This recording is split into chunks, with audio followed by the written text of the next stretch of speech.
But do you consult other experts in fields? Do you have like a police consultant and a legal consultant and all a that? wine consultant, that was very important. Yes, I do. I rely shamelessly on the kindness of strangers. I call people and I find that they are amazingly willing to talk about what they do. And sometimes the cops in Boston scare me. They are so willing to part with information. I went over to the Brighton, which is still a part of Boston, to the Brighton police station, because I wanted the codes. I wanted to know, you know, when you call in a 577, does that mean you are calling in a robbery in progress or a alcoholic on the street? What are the actual codes? So I asked a detective there. I had just said, I'm a writer, I'd like to know this. He said, do we have a code book around here? And he looked at it and he gave it to me. I said, thanks. He said, hey, wait a minute. This could be the only code book we have in the station.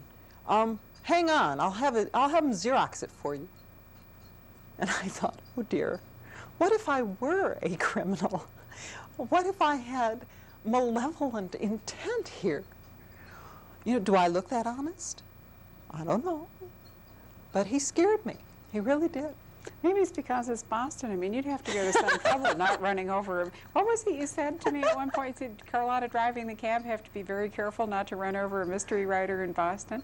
That was actually part of a review in the Times of London, which was very laudatory toward my work and said that, you know, there were so many mystery writers in Boston that perhaps, I don't think they were suggesting that I have my cab run over any particular writer, but they were amazed that I had not yet bumped into someone. I've found it extremely interesting what cities and what areas seem to attract populations of mystery writers. The current one really gaining steam is Boulder, Colorado. Why Boulder? Santa Fe, New Mexico has some. Phoenix and Scottsdale, for some interesting reason. Nobody writes about Phoenix and Scottsdale. There are very few crime. We have a very good science fiction community here, and we have a nascent crime writing community here. There's an active Sisters in Crime chapter and so forth, and good for them. But there is it's not a hot spot for mystery, although it may be, forgive the pun, a hot spot for other things.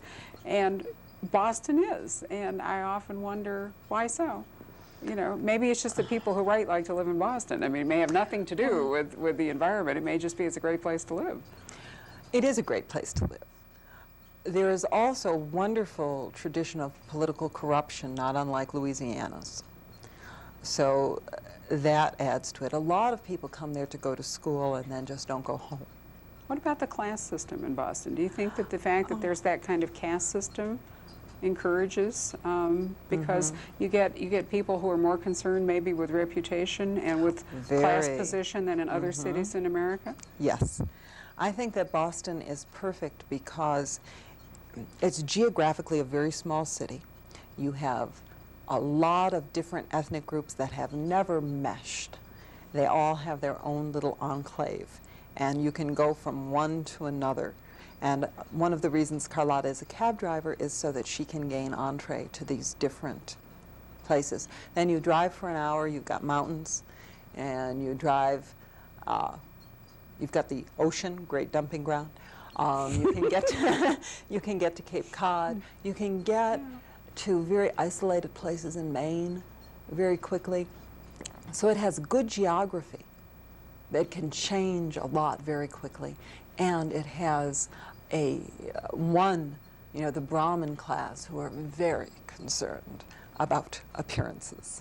So it's actually rather a British environment. If you think about some of the things that work in British mystery, that they work in Boston. Well, Roz the Bombshell is really sort of a surprise in Boston. You know, the one thing I wanted to mention before we close, we haven't talked about, is Roz's T-shirts.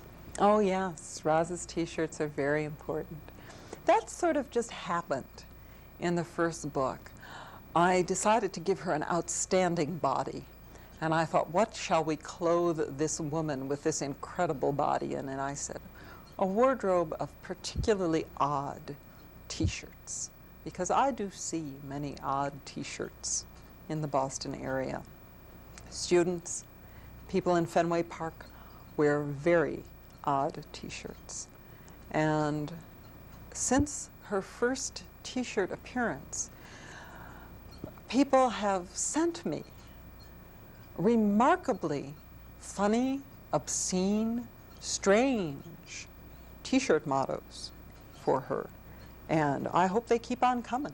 And some of them you actually use in the Oh, book. I do. In fact, it's one of the fun things about reading it is wondering, you know, what truly outrageous thing is Roz going to wear next. I'm also fond of your cat with the answering machine, which I think is a very good solution to the problem of the woman living alone who doesn't want to be known as C. Carlisle.